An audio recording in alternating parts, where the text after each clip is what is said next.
træde ind i Solgårdsparken, hvor hver sti fører til nye oplevelser, når du lytter til 7 lydfortællinger.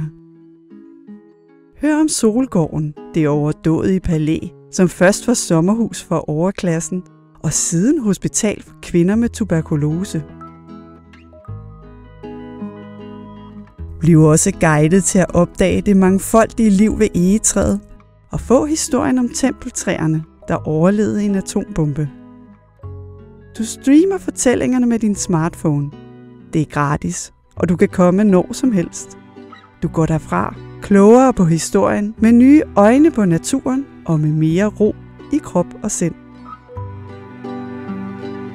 Velkommen til de fascinerende lydfortællinger i Solgårdsparken.